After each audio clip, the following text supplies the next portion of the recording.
Hello, and welcome back to Unpopular Opinion Time. It all starts a few weeks ago when, for my 27th birthday, I purchased myself the gift of a session with a Vedic astrologer, and he told me some things I really didn't expect to hear. One of which is that I remind him of a cat with 9 lives because my natal chart is just covered in death, okay? Death everywhere. And so he said to me, one of the major lessons in your lifetime is going to be making peace with death. And I was like, oh, wow. Yeah, I hadn't gotten around to that yet, but I'll just add it to my to-do list after folding the laundry and making lunch. No problem. And here's the thing. It's not that death itself scares me. I really do think life is the hard part and death is easy, right? That's when you take off the human suit and you're free.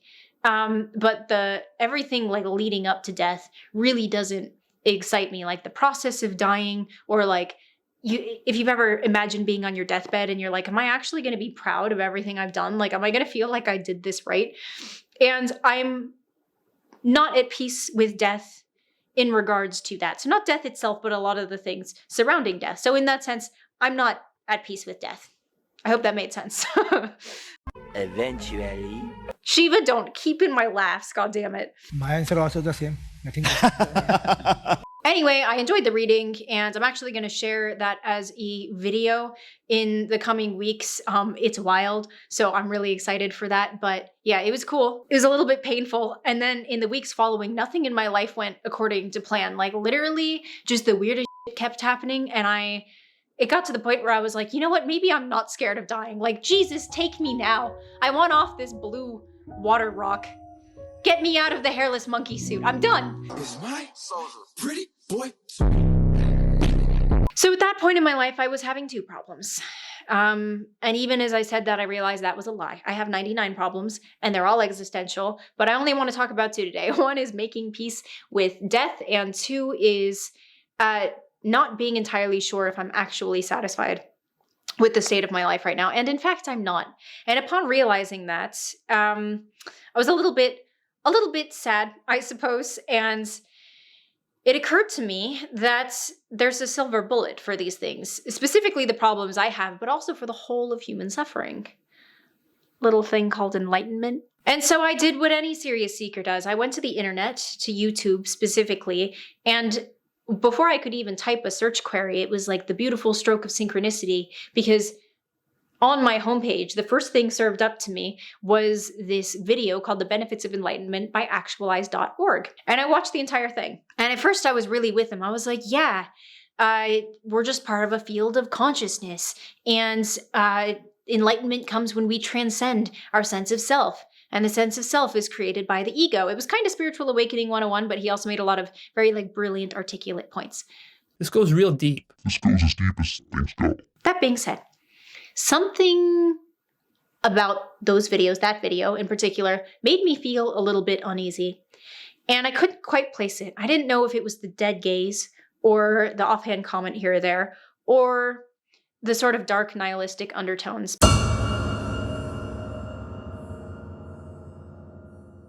Hey, yo, does anyone else recognize that symbol?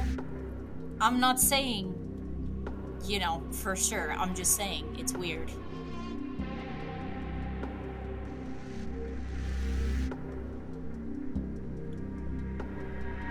But I just kept trying to brush it off. I was like, Yar, you're being judgy. Stop. Just listen. And now I know that it was actually my intuition sounding the alarms, because in the last 5 to 10 minutes. Meanwhile. You like that? Because in the last 5 to 10 minutes of this video, this man goes from talking about the benefits of enlightenment to how you, his viewer, are too stupid to understand any of it. He uses that word. He literally calls you stupid. The real problem here is that you're too stupid to understand any of this. And I'm not going to argue with you, Leo. I have my moments, but also me? Are you talking to me? Because you're not wise enough, see? You just don't have enough wisdom. If you had a little bit more wisdom, you could start to do it, but you just don't have enough wisdom. The stupidity is so strong in you that it completely overshadows any ounce of wisdom that you have right now as you're listening to me. Bitch, I just gave you 50 minutes of my time, 50, and now you're gonna insult me? Like, oh my god, Leo, I thought we were friends. And in those last 5 to 10 minutes, the hair on the back of my neck was standing up because this man represents everything I am afraid of becoming, and it's what a lot of people become when they try to kill their egos. And look, I'm just an internet idiot, okay, so take it with a grain of salt, but I really do feel like trying to kill the ego is like trying to use a bellows pump to put out a fire. It is like meta-ironic because the part of us that thinks the ego is the problem and wants to kill the ego is the ego. And the thing is, people who want to kill their ego and transcend themselves and touch God will often turn to plant medicine, which is great stuff in moderation, right? If you'll recall from my video on psychedelics. But I also made the point in that video that we seekers fall into a trap where we do a bunch of drugs and then we think we're super spiritually evolved as a result of that. Remember? So this topic is the topic of the fear of truth or the avoidance of truth. This is actually one of the highest insights that I've received recently from a super conscious state of God realization and awakening. Exhibit A. Hello, stupid peasant. It is I. Even though I do not exist, the magnanimous being that you perceive as Leo is but a mouthpiece for the mind of God. I am God. You are a peasant. And in this video, I'm going to tell you how to be more like me. I finished the video, the entire thing, and I sat there, still trying to figure out how to make peace with death, and more importantly, how to make peace with life. Because I look at people like that and they don't seem fully alive to me. Like they don't really seem like they want to be here, which is why they want to be gods, because being human is hard. And like, I get it, my dude. But personally, I find that kind of philosophy and attitude to be the opposite of life affirming. And let me explain how I came to that conclusion. I was sitting there, still like puzzled and confused and a little bit disturbed. And I was like, whatever that guy's on, whatever he's doing, I don't want any part of it. I want to be 180 degrees in the opposite fucking direction. Because it's like in trying to kill the ego, in trying to transcend the ego, all he did was empower the ego until it like consumed him and he thinks he's a god and is projecting all his own personal egoic demons onto the people watching his videos. And so I look at that and I'm like, okay, Kiara, what bothers you about this? Like, are you projecting? What are you projecting? Am I judging unfairly? Am I sure about this? Well, he does appear to me to be kind of cold and deluded. Hello, this is Kiara from the future interrupting this video with something really important that I didn't think to include at the time. So basically my editor sent this video back to me and I was admiring his handiwork and adding in more memes because you can never have too many memes. And it occurred to me that I left out something really important, which is the like sort of irony of the paradigm that this kind of person presents. And so I'd like to demonstrate something for you. Bear with me. Okay, watch this with me. And it's absolute perfection. Pure infinite consciousness is what I am. I am absolutely everything and I'm conscious of absolutely everything. I'm completely omniscient. I know everything that's happening in the entire universe all at once because I am all of it at once.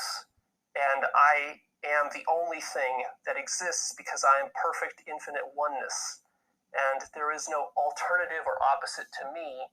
I am wisdom, I am intelligence, I am perfect self-love. Perfect self-love. Now compare. Yes? I'm recording here. Thanks. I just love that. I love that he's like, I am oneness, I'm connected with all that is, but also fuck that FedEx guy for interrupting my video. And that bothers me because since picking up this whole spiritual quest thing, I have often found myself afraid of becoming shut off from the world and out of touch with reality. It seems kind of ironic, right? Like you would like to think that it's like rainbow sprinkles and butterflies and unicorns and sunshine, but it's really like it's not. But I look at someone who's further along and I really don't like that path. And so I have to ask myself, What's 180 degrees in the opposite direction? Well, to know that, we have to have an idea of why someone like that ends up where they end up. And I've seen that mindset before. I live next to Sedona, so I've seen it a lot. And I think it's because a lot of people who embark on the spiritual quest want to kill their ego. They're like, I'm going to make you my bitch, bitch. What is the sound of one hand clapping? I don't know. What is the sound of one? And here's the problem with that. Our ego may not be our true self, right? But it is our sense of self while we are here on Earth. And you have to think that when people want to kill their ego, they're really not at peace with themselves. And I think that's a fair thing to say, because most people who are drawn to spirituality are in some kind of mental and emotional anguish, right? They're in pain. And that pain, mentally and emotionally, it has its roots in the ego. It's not so much the experiences we have or what happens to us in our lives. It is our reaction to those things and the stories we tell ourselves about those things. And that all has its roots in the ego. And we all have that nasty little voice in our head, right? It sounds different to different people, but a lot of times it's like, you're fundamentally unlovable. Something is wrong with you. You're never going to be good enough. You take up space. Things will never get better. You're dumb. Whatever bullshit it is that voice likes to tell us. And so, of course, like, people hear that, this voice in their head essentially calling them trash, and yeah, they want to pull the plug on it. Like, I don't blame them. I can't help but wonder if that's actually the optimal route. The ego gets a really bad rap in spiritual circles. People love to demonize it, but it also has a lot of important functions. Like, yes, ego is what gives rise to judgment and overthinking and desire, but those attributes can all play out differently, right? So they're like a two-sided coin. Judgment can give rise to bias, or it can give rise to discernment. So judgment isn't inherently bad. It's what it has its foundation in. And likewise, it can be overthinking on one hand, but that propensity to think can also lead us to be reflexive or to come up with new ideas. And so again, it's two sides of the same coin. Desire isn't inherently bad. Unchecked, it can lead us to chase things like money and empty sex and status. But essentially, desire equals drive. And we could not make positive change in our own lives or in the world if there was not the desire to do so. The ego makes it possible to function in our everyday lives, right? It is our reasoning faculty. It is our logic. It is our critical thinking abilities. And so if the ego isn't the problem, what is? I don't think it's the ego itself. I think it is the quality of the ego. The ego is essential, right? It is an interface between consciousness and the world outside, the matrix, 3D, whatever you want to call it. And it's almost like a lens, right? A lens that filters two ways. If that lens is mean and cynical, we're going to be mean and cynical, and the world outside is going to appear to be a very ugly place. If that lens is joyful and optimistic, we're going to be joyful and optimistic, and the world outside is going to look like one big-ass playground. Yoo-hoo! If we don't even want the lens, right? If we're just trying to throw that out, the argument could be made that what we're really doing is cutting ourselves off from the experience of being fully alive. And that's why, to me, people who are trying to kill their egos with fire and brimstone are very life unaffirming. And what would it look like to have a lens, an ego that is life affirming? I think it's the opposite of trying to kill the ego. And I think that looks like making peace with the ego, right? Recognizing it for what it is, acknowledging that it exists, and accepting it for what it is. Like, to me, acceptance is synonymous with love, right? When you accept something, when you love something, you take it exactly as it is, and you are okay with it. And so here's my proposal. What if we are not meant to kill the ego? What if we are just supposed to transmute it? What if this isn't about transcending the human experience and going beyond, but about going fully into it, loving it fully, accepting it fully? Because really, that's what I think this is about, right? Is going fully into the experience of being alive, fully into the experience of being you, once in infinity, unique incarnation that you are. Yes, take that for a ride. But what do you think? Are you on the ultimate quest for enlightenment, or would you settle like me? In any case, thank you so much for joining me on Idea Sex today. Hail to the power in the sight, and until next time, I hope you stay very, very blessed. Don't do it. I hate that on the last one. Oh my God, whatever. Then don't laugh at your own jokes, Kiara. Sorry. Okay. Hand puppet.